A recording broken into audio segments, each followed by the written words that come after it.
Bienvenidos al tema 2 del módulo de producción e inversiones. El objetivo fundamental de este tema es conocer cómo se organiza y se desarrolla la planificación de producción de una fábrica, gestionando el equilibrio entre la capacidad que tenemos y el inventario que vamos a producir, ¿no? Dependiendo de ese objetivo, de ese equilibrio, pues veremos cómo organizamos todo esto, ¿no? Para ello profundizaremos en los siguientes conceptos. Por un lado, qué es la planificación de la demanda, cuáles son sus métodos de cálculo de esas previsiones de la demanda, ver cuáles son las estrategias de fabricación, trabajar con lo que es un plan maestro de producción y ver los sistemas de control de la producción en planta, ¿no? Pues todo lo que al final, digamos, en el día a día, cómo se gestiona una fábrica. Los contenidos concretos de este tema los hemos incluido en tres apartados, ¿no? El primero, la planificación de la demanda. El segundo, veremos las estrategias de planificación. Y en el tercero, pues nos centraremos en lo que es el plan maestro de producción, que es donde al final se recoge todo lo anterior, ¿no? Tanto la previsión de la demanda como las estrategias que tenemos de planificación. En el punto 1, donde la planificación de la demanda, veremos que la demanda se define como la cantidad y calidad de bienes y servicios que pueden ser adquiridos a diferentes precios en el mercado por nuestro consumidor, ¿no? Podemos distinguir básicamente dos tipos de demanda, importante.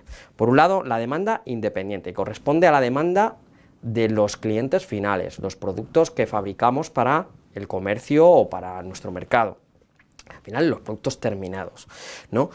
Todo esto al final nos da una previsión de ventas, estimativa o no estimativa, que ya veremos a ver con qué metodologías, pero lo que tenemos claro es que esto se puede pronosticar, ¿vale? Es la gran diferencia. Luego veremos que la demanda dependiente es aquella que va directamente relacionada con la lista de materiales de los productos terminados que hemos visto anteriormente, ¿no? O sea, esto más que pronosticar lo podemos calcular, es decir, a partir del pronóstico de la demanda independiente de los clientes, lo demás no tendremos tampoco que estimarlo, sino que relacionado con ese consumo veremos cuál es la demanda dependiente. Importante este concepto. Los sistemas de previsión de la demanda independiente, las ventas, podemos clasificarlas de dos tipos, ¿no? Por un lado tenemos los métodos cualitativos, que se basan en una elaboración de previsiones de expertos, ¿no? Veremos que pueden ser o bien el equipo de ventas, puede ser la propia dirección y su equipo de colaboradores, veremos el método Delphi, bueno, veremos que hay diferentes, pero al final no dejan de ser estimaciones sobre opiniones, experiencias de personas, ¿no?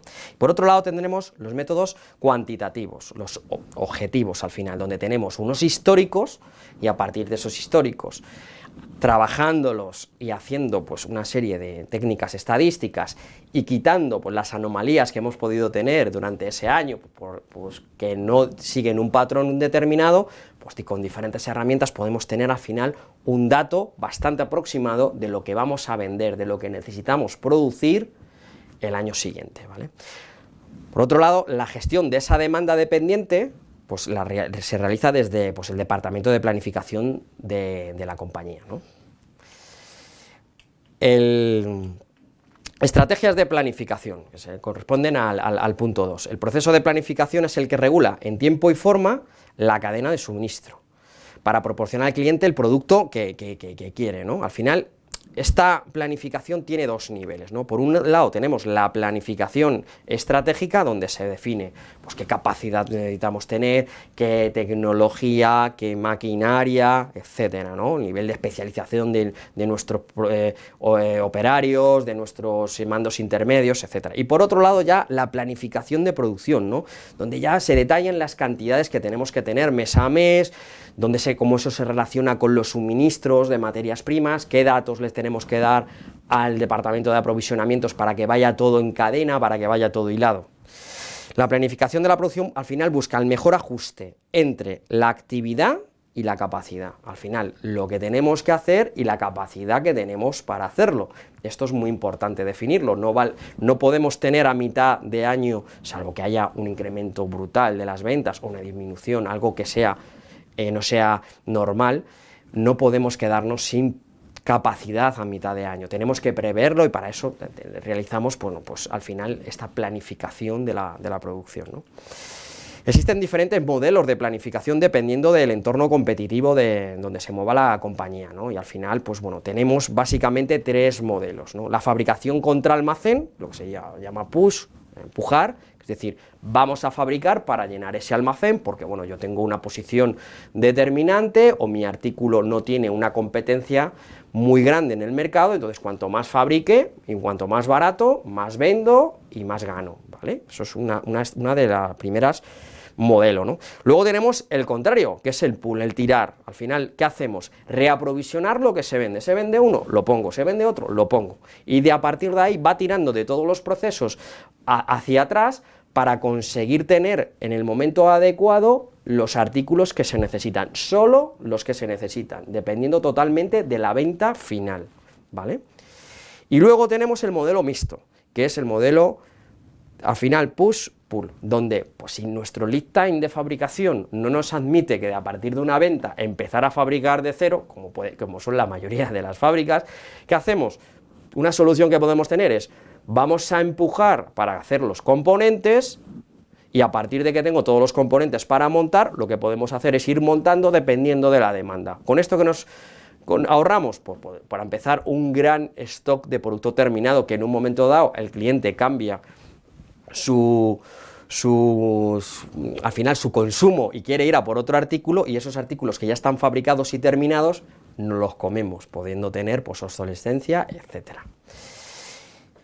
En el punto 3, que es al final el plan maestro de producción, los sistemas de planificación de la producción están formados por 3 niveles estructurados, ¿no? Por un lado tenemos el plan estratégico de producción, que está alineado con los objetivos generales de la empresa, lo que hablábamos, tenemos que estar alineados con todos los demás departamentos en un objetivo común.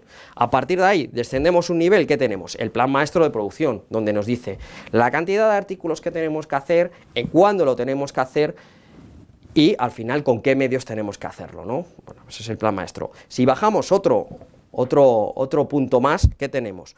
La gestión de los materiales. Muy importante estar conectados con el departamento de aprovisionamiento para que los materiales no lleguen mucho antes, ni nunca lleguen tarde, sino que lleguen más o menos cuando los necesitamos, dentro de un orden, ¿no? Eso es fundamental, integrarnos con el departamento de aprovisionamientos. Y por otro lado tenemos los niveles de ejecución de taller, que es donde ya controlamos en el día a día las órdenes de producción que tenemos que realizar para que todas ellas sincronizadas nos den los componentes suficientes para tener los montajes al día para servir a los clientes cuando ellos quieren, ¿no? Al final, en la actualidad existen diferentes sistemas de planificación y control de la producción, ¿no? Vale, al final, su objetivo es controlar el proceso de producción según las exigencias del plan maestro de producción. Los más utilizados son básicamente 3, ¿no? Por un lado tenemos el MRP, donde es un sistema de reaprovisionamiento normalmente apoyado por una herramienta informática, donde nos va a proponer los lanzamientos de órdenes enlazados con una programación por fechas, donde nos va a decir cuándo nos llegan las materias primas, cuando le va a avisar al departamento de aprovisionamiento, ojo que hemos rebasado los stocks de seguridad. Bueno, es una herramienta compleja, pero normalmente nos lo soluciona un programa informático integrado dentro de nuestra compañía. Luego tenemos el Just in Time, donde al final no dejan de ser unas técnicas donde nos dan esa agilidad para que ante cambios del cliente, de demanda, de un pedido no esperado, podamos reaccionar rápidamente para poder atender a esa demanda del cliente. Y por otro lado tenemos el OPT, o al final la teoría de restricciones, donde veremos que hay que analizar cuáles son los cuellos de botella de nuestra fábrica, porque a partir de esos puestos de trabajo, a partir de esas máquinas, nos va a dar la capacidad máxima y la reacción que nosotros podemos tener en la fábrica. Lo veremos con detalle en la documentación. Al final, el del módulo, pues deberíamos de ser capaces de 5 puntos, ¿no? Distinguir los 2 tipos de demanda y cómo se gestionan, ¿vale? O sea, pues al final, la demanda dependiente y demanda independiente se calculan de diferente manera. Segundo punto, conocer los métodos de previsión de la demanda. Pues tendremos diferentes métodos que veremos en la documentación, que dependiendo un poco pues, de los datos que tenemos y de la fiabilidad de esos datos, podemos utilizar uno u otro. Saber qué estrategia de fabricación adoptar dependiendo del entorno competitivo, pues dependiendo de contra quién tenemos que competir, qué espera nuestro cliente de nosotros, elegiremos una estrategia u otra. Desarrollar un plan maestro de producción, importantísimo. Sin un plan maestro de producción todo esto no tiene sentido, es la única manera de controlar algo tan complejo como este cúmulo de procesos que es un sistema productivo de una fábrica, ¿no? Y importante también diferenciar los distintos sistemas de planificación y control, cuáles son sus ventajas y sobre todo ver que no son excluyentes uno de otro, que lo ideal es tenerlos todos, implicarlos y hacerlos trabajar juntos. La metodología de trabajo y recomendaciones al final, bueno, pues empezar a trabajar cuanto antes, con la documentación que tenemos en el campus. El tiempo recomendado para desarrollar este tema es aproximadamente de 3 semanas. Os recuerdo que prestéis atención a los casos prácticos y que si tenéis dudas, los vemos. Y este vídeo estará al final siempre disponible en el campus, ¿no? Por si lo tenéis que ver varias veces o pues os ha quedado alguna duda, etcétera. Al final, el foro lo tenéis abierto para lo que queráis, yo estaré encantado de atenderos y como último, pues bueno, pues al final del tema pues tendréis un test de consolidación para que podáis fijar todos estos conceptos. Bueno, bienvenidos al tema 2 del módulo de producción e inversiones y mucho ánimo.